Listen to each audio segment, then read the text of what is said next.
is a curriculum that nobody gave you. Nobody handed it to you in school, and most people never find it at all. But the ideas in it have been around for 2,000 years, and they keep getting rediscovered because they describe something real about how life actually works. 12 thinkers, 12 books, 5 themes. And once you see how they connect, they stop being a reading list and start being a framework, a set of tools you can actually use. This is what we are doing today. I want to take you through a reading curriculum that covers the most fundamental questions a person can ask. What is the good life? How does power actually work? What do you do when things go wrong? What drives a person to grow? Where does meaning come from? These are not abstract questions. They are practical ones. Every decision you make today is shaped by your answers to them, whether you have articulated those answers or not. Most people operate on inherited answers they have never examined. This curriculum is about examining them.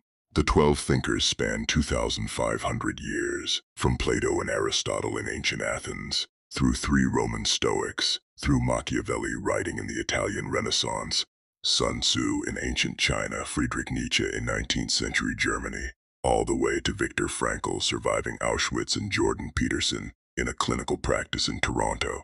They did not know each other. They argued with each other across centuries. And yet, when you read them together, they are all answering the same cluster of questions. We will move through them in 5 parts. First, the ancient foundations, Plato and Aristotle, where Western thought begins. Then the Stoics, 3 Romans who gave philosophy its most practical expression. Then the power and strategy thinkers, Sun Tzu, Machiavelli, and Robert Greene. Then the psychologists of meaning, Viktor Frankl and Jordan Peterson. And finally, the self-overcoming thinkers, Nietzsche and Napoleon Hill. At the end, we will pull it all together and show you how the threads connect. Because the real insight is not in any individual book. It is in seeing them as a system. Let us start at the beginning. Part 1, the Ancientations. Plato and Aristotle. Plato and Aristotle are the 2 pillars on which virtually all of Western philosophy stands. Everyone who came after them, the Stoics, Machiavelli, Nietzsche, Frankl, Peterson, was in some way taking a position relative to these 2 men. They were teacher and student. Plato's most famous student was Aristotle, and yet they disagreed profoundly.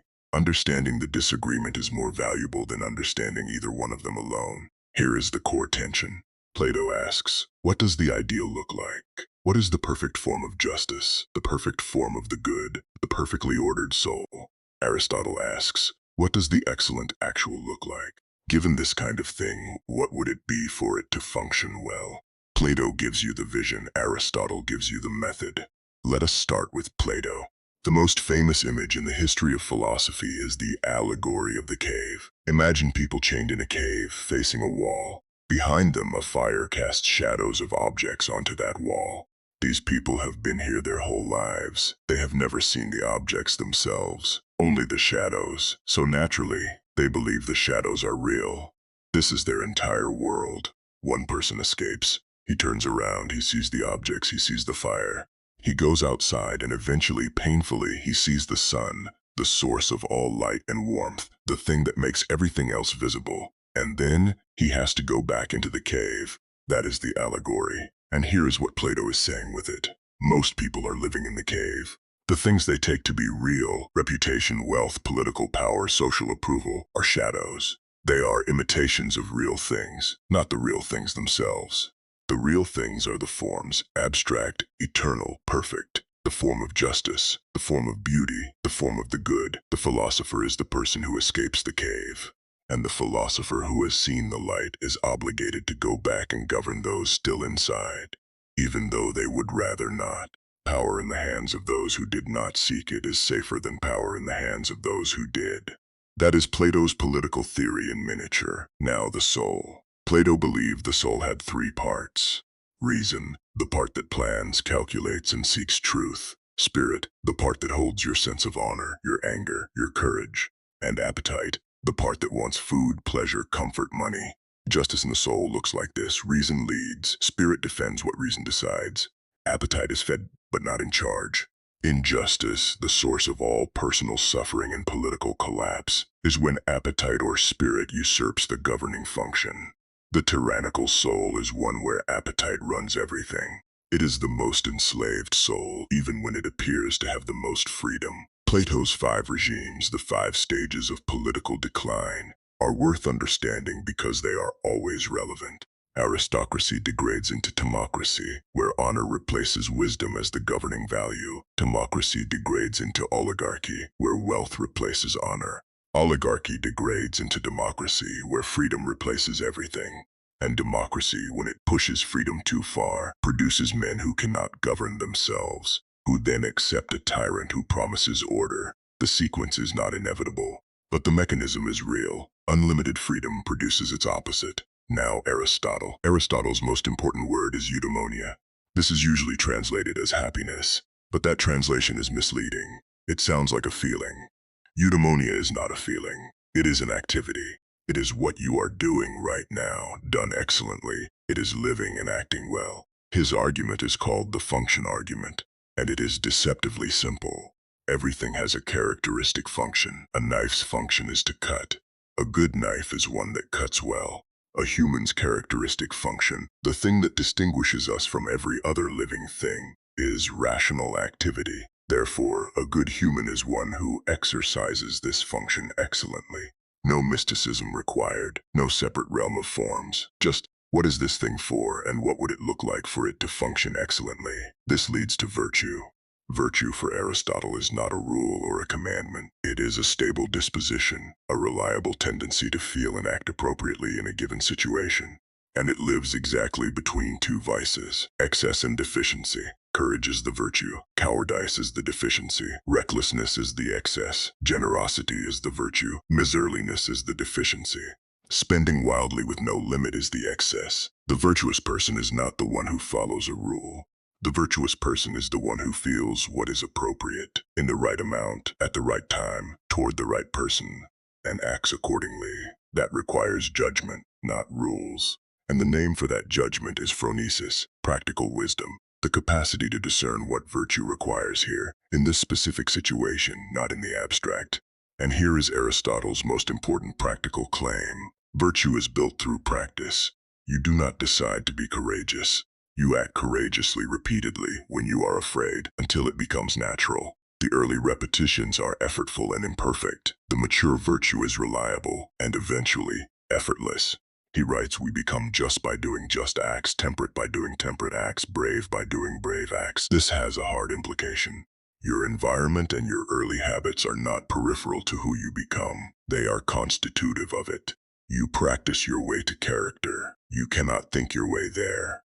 That disagreement between Plato and Aristotle, between the ideal and the excellent actual, between vision and method, runs through every other thinker in this curriculum.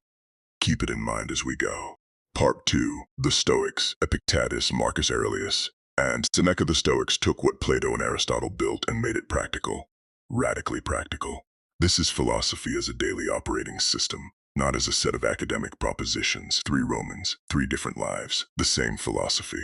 Epictetus was born a slave. He never wrote a word. His student Arian recorded his lectures. He became the most intellectually rigorous of the Stoics. Marcus Aurelius was the Roman emperor, the most powerful man in the world. His book, The Meditations, was never meant to be published. It was a private journal. Notes he wrote to himself to hold himself to account. The most powerful man in the Roman Empire, writing daily reminders to be better. Seneca was an advisor to Emperor Nero, the most literary and human of the 3, accused by his critics of hypocrisy, preaching detachment while accumulating enormous wealth. He accepted the accusation without denying it, which is itself a Stoic move. What unites them is one foundational idea, the dichotomy of control. Divide everything in your life into 2 categories, things that are up to you, and things that are not up to you. Up to you, your judgments, your impulses, your desires, your aversions, in a word, your inner life, your choices about how to respond. Not up to you, your body, your reputation, your property, your political position, your outcomes. In a word, everything external. Epictetus is relentless about this. Most suffering, he says, comes from wanting things that are not up to you, or trying to avoid things you cannot avoid. You want a reputation you cannot control, so you suffer when it goes badly. You want a particular outcome and you get a different one, so you suffer. You are afraid of death, which is coming regardless, so you spend your whole life afraid. The Stoic practice is to redirect the energy that goes into wanting the external and put it instead into mastering the internal. This does not mean passivity. Marcus Aurelius ran an empire. He fought wars. He dealt with plague, political betrayal, ungrateful successors, and the deaths of his children. He was not passive. But his philosophical equilibrium came from knowing that the only thing truly his was how he responded to all of it. 3 principles are worth pausing on. Memento mori, remember that you will die. The Stoics use death not as a source of dread, but as a clarifying tool. If this day were your last, would you be spending it as you are? Memento mori is not morbid. It is a prioritization instrument. It cuts through the trivial with a precision nothing else can match. Amor fati, love of fate, not merely accepting what happens, willing it. Marcus Aurelius did not just endure the difficult things that came to him. He told himself, this is exactly what was required. This is the training. Amor fati appears later in Nietzsche, who arrived at it independently. It is one of the great convergences in the history of ideas. The obstacle is the way. When something blocks you, a setback, a failed plan, a difficult person, an unfair circumstance, the Stoic move is to reframe it. This obstacle is not a detour from the work. This obstacle is the work. The thing that frustrates you is the thing that builds you. Marcus used every difficulty as raw material for the virtues he was trying to practice. Seneca adds one more. Premeditatio malorum, negative visualization. Before something important, imagine it going badly. Imagine losing what you have. The Stoics are often accused of pessimism for this. In fact, it is the opposite. It generates gratitude for what you have now, and it prepares you so that the worst case, if it comes, does not destroy you. Now here is the critical tension between the Stoics and the power thinkers we are about to meet. Epictetus says the external is not up to you. Your reputation, your position, your outcomes, these are not yours. Release them. Machiavelli says the external is all that matters. Your reputation and your position are the only things worth fighting for. These cannot both be right, at least not in the same context. The resolution is not philosophical. It is contextual. There are domains where the Stoic posture is correct. Facing illness, facing death, facing injustice you cannot change. And there are domains where the Machiavellian posture is necessary. When you are navigating institutions, when you are trying to build something in a world with other people who have their own interests. Wisdom is knowing which posture the situation requires. Part 3, Power and Strategy. Sun Tzu, Machiavelli, and Robert Greene. Let us go to the power thinkers now. 3 of them. Sun Tzu on conflict and positioning. Machiavelli on political power and statecraft. Robert Greene on the hidden social game. Read together. They form a complete theory of how power moves in the world. Sun Tzu's Art of War is the oldest and most concise military strategy text ever written. The entire book is about 10,000 words. Every chapter is a compressed theorem. And here is the central insight. Victory does not belong to the side that fights hardest. It belongs to whoever best understands the terrain, themselves, and the enemy. If you know the enemy and know yourself, you need not fear the result of 100 battles. If you know yourself but not the enemy, for every victory gained you will also suffer a defeat. If you know neither the enemy nor yourself, you will succumb in every battle. Sun Tzu's method is information asymmetry and positioning. Win without fighting whenever possible. Attack weakness, never strength. Be deceptive when necessary. Deception is a legitimate tool. And above all, adapt to conditions. Water has no fixed shape. It flows around obstacles and finds the lowest point. Be like water. The military framing is a distraction. Sun Tzu is describing the logic of any competitive environment. Business, politics, negotiation, social dynamics. The question is never, how hard can I hit? The question is always, do I understand the terrain well enough to win before the battle begins? Machiavelli is the most honest book ever written about political power. He was writing in 1513 in Florence, a city-state that had just expelled the Medici family and was under threat from all directions. He wrote The Prince as a job application to show Lorenzo de' Medici that he understood power well enough to be useful. It did not work. But the book became the most controversial political text in Western history. Here is what made it controversial. Machiavelli said what everyone knew but no one would say. That political power is amoral. That what matters is the effective maintenance of the state, not adherence to conventional virtue.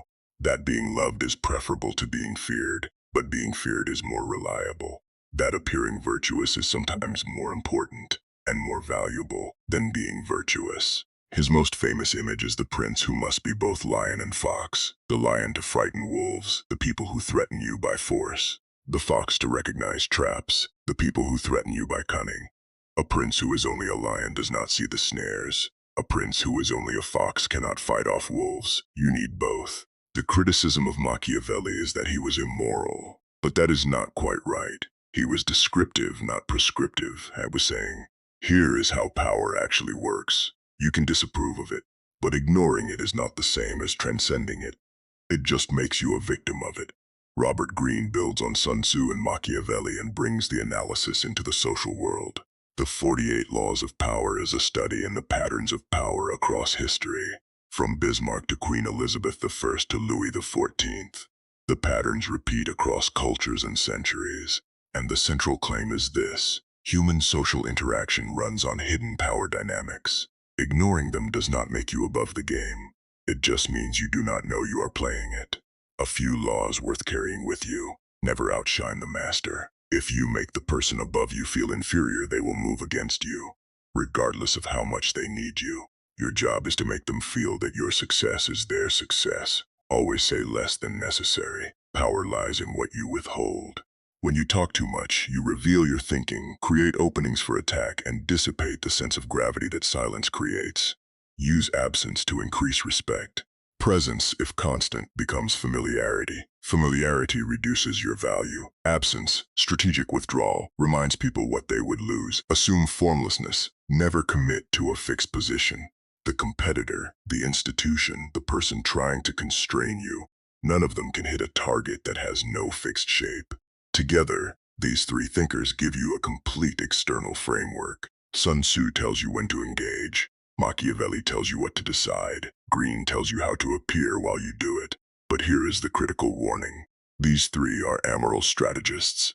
Used without counterweights, they produce a brilliant operator with no direction.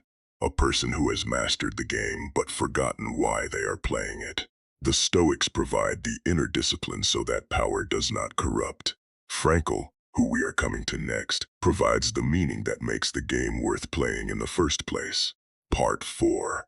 Psychology and Meaning. Frankl and Peterson. Viktor Frankl was an Austrian psychiatrist who was arrested by the Nazis in 1942 and spent 3 years in 4 concentration camps, including Auschwitz and Dachau. He lost his wife, his parents, and his brother in the camps. He survived. In those camps, Frankl observed something that changed the history of psychology.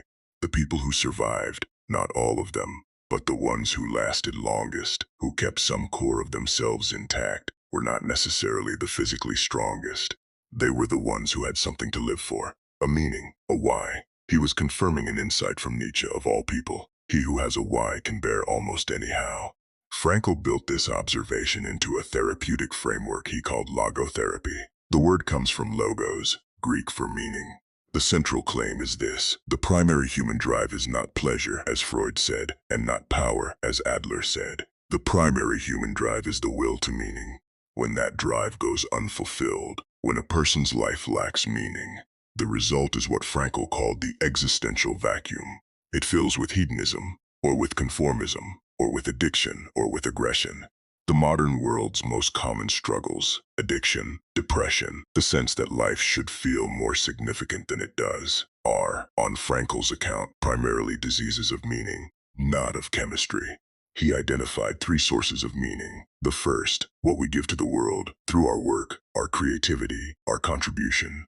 The second, what we receive from the world, through love, through beauty, through genuine encounter with another person. The third, and the most important, and the most radical, the attitude we take toward unavoidable suffering. When suffering cannot be escaped, the person's last remaining freedom is to choose how to face it. That choice, the stance you take toward what you cannot change, is itself a source of meaning. This is what Frankl called the last human freedom. And it is the same thing Epictetus described 20 centuries earlier, the dichotomy of control. And the same thing Jordan Peterson will describe in clinical language in the 21st century. 3 traditions, the same insight.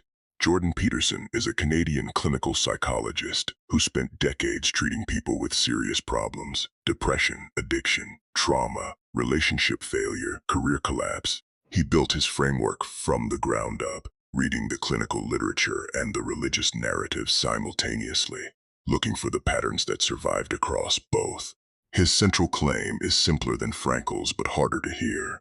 Responsibility is the source of meaning, not the absence of suffering, not pleasure, not self-actualization in the sense of doing what feels good. Meaning comes from voluntarily taking on the largest burden you can responsibly bear, and bearing it well.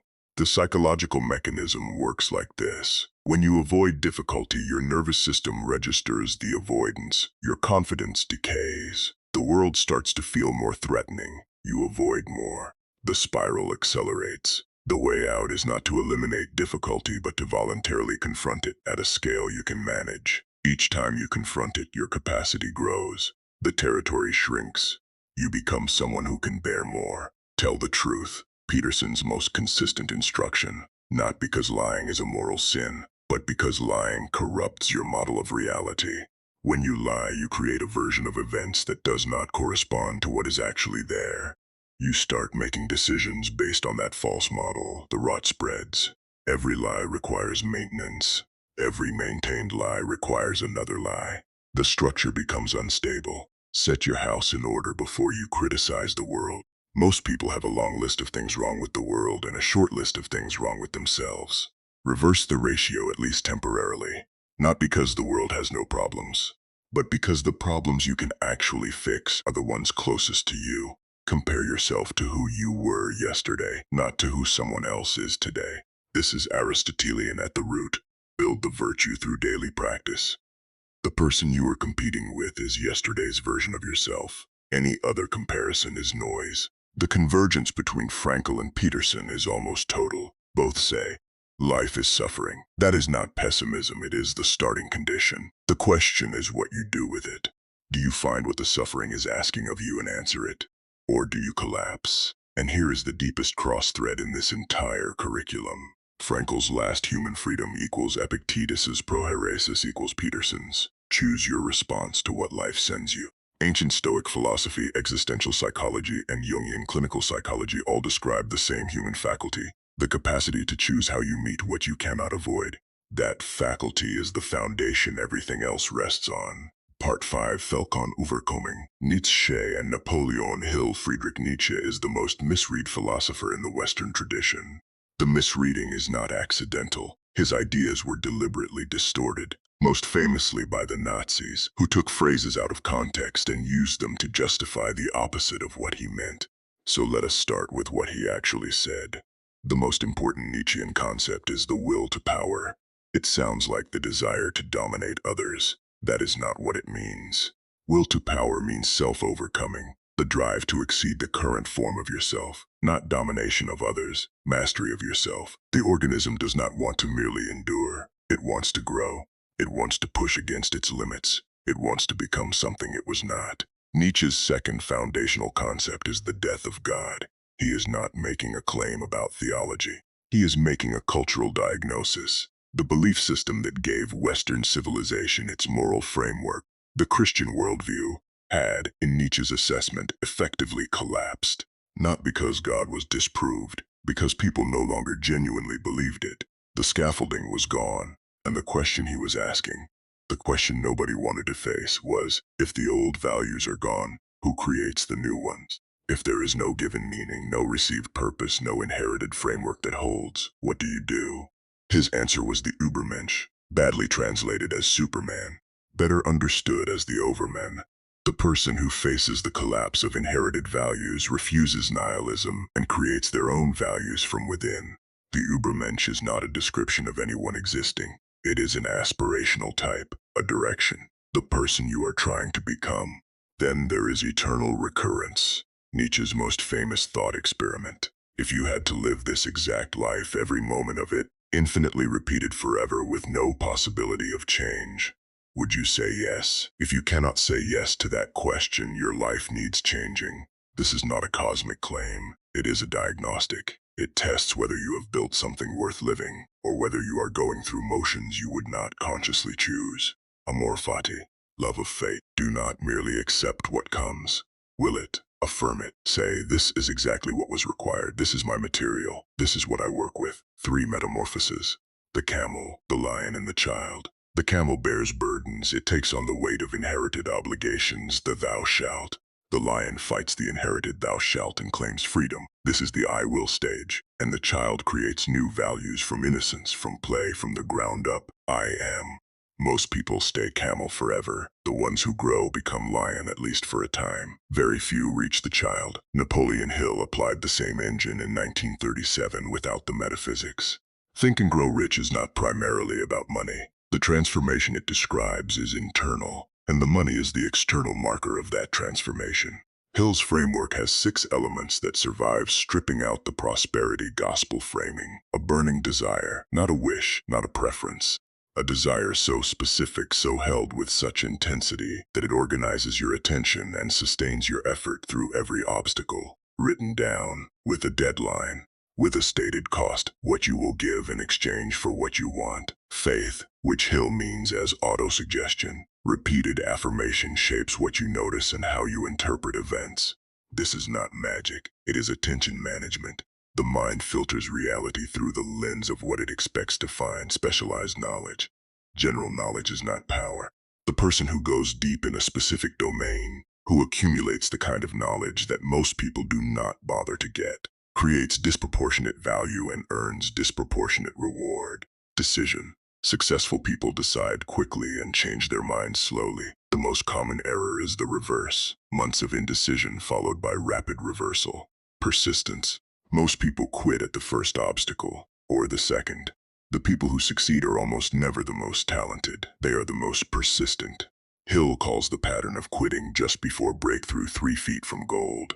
The mastermind. A group of aligned minds exceeds any individual. Find people who pull you toward the goal, not away from it. The 5 people you spend most time with are not peripheral to who you become. They are constitutive of it. Here is where Nietzsche and Hill diverge, and where both are useful. Hill applies the Nietzschean engine inside a stable inherited moral framework that he never questioned.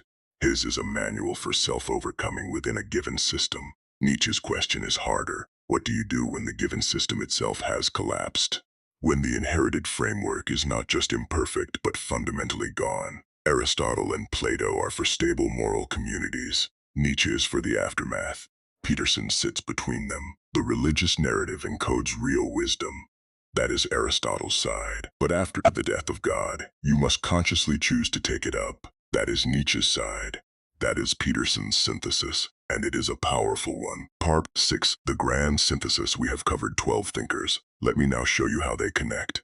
There are 5 threads that run through all of them. The first thread is control. Epictetus says, you control only your inner life. Everything external is not up to you. Greene and Machiavelli say, the external, reputation, position, power is the domain that matters and must be managed. Nietzsche says, the category you must control is yourself, not others, not fate, but your own capacity to exceed your current form. The synthesis is not that one of them is right. It is that control is context dependent. In the domain of death, illness, and circumstances you genuinely cannot change, Epictetus wins. In the domain of institutions, social hierarchies, and political environments, Machiavelli and Greene are the relevant guides.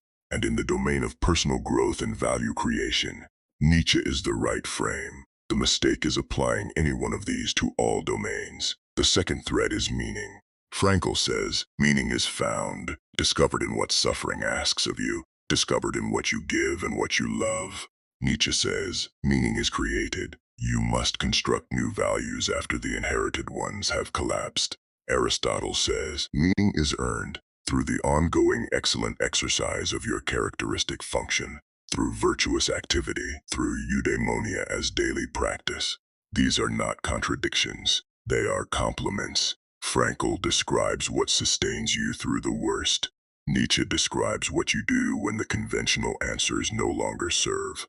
Aristotle describes the ground state, the normal conditions of the good life when suffering is not total and the framework is still intact. The third thread is power. Sun Tzu, power is strategic. Information and positioning determine outcomes. Machiavelli, power is political, decisive action under uncertainty. Greene, power is social, impression management and concealment. Peterson, power is psychological.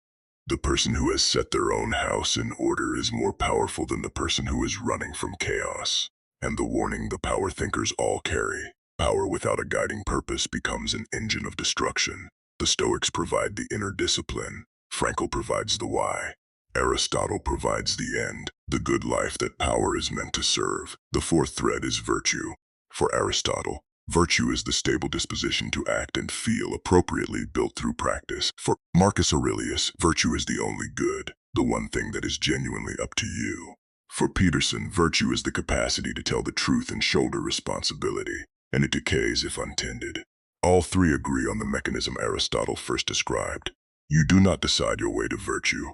You practice your way there. This is the most important practical insight in the curriculum. Habit formation is not supplementary to character, it is character. The fifth thread is the self. Plato. The self is a tripartite soul. Reason, spirit, appetite, and justice is when reason governs. Nietzsche. The self is a will to power, an ongoing drive to exceed what it currently is. Frankl. The self is a meaning seeker, a person whose core question is what is being asked of me. Epictetus. The self is a response truer, the one who selects how to meet what comes. These are not competing definitions. They are different angles on the same thing. Plato gives you the structure. Nietzsche gives you the drive. Frankl gives you the North Star. Epictetus gives you the lever. Now, how do you see them all at once? Think of it this way. The ancient philosophers, Plato and Aristotle, ask what the good life is and what it is made of. The Stoics ask how to maintain it when everything is going wrong. The power thinkers ask how to navigate the social world while pursuing it. The psychologists of meaning ask what to do when the framework itself breaks down. And the self-overcoming thinkers ask how to generate the energy to build and rebuild it over and over. Together they cover the entire terrain of the human condition. Closing. What to do with this, so where do you start?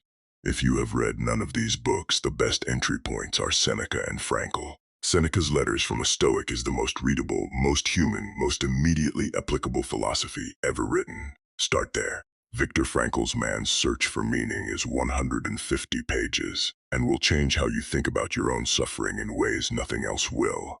Read it next. If you want the ancient foundations, read Nicomachean Ethics before the Republic. Aristotle is harder but more immediately actionable.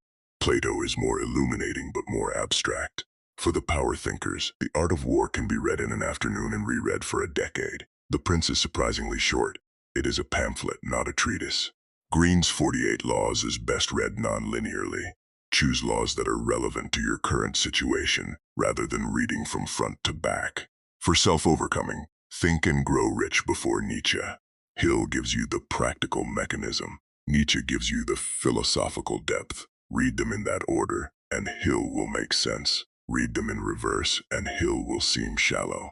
For Peterson, 12 Rules for Life first, then Beyond Order. They are a pair, and here is the single most important thing this curriculum teaches.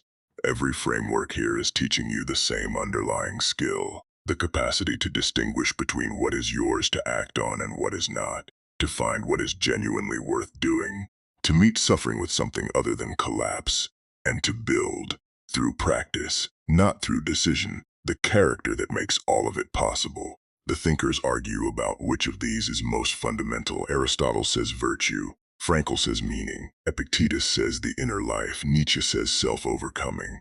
They are all right, and they are all describing the same thing from different angles. What Socrates said at the beginning of all of it still holds. The unexamined life is not worth living.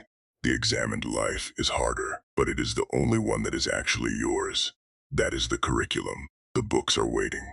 Google. End of script word count. Approximately 8,400 words. Estimated audio duration at 140 WPM. 60 to 62 minutes. Jot Google.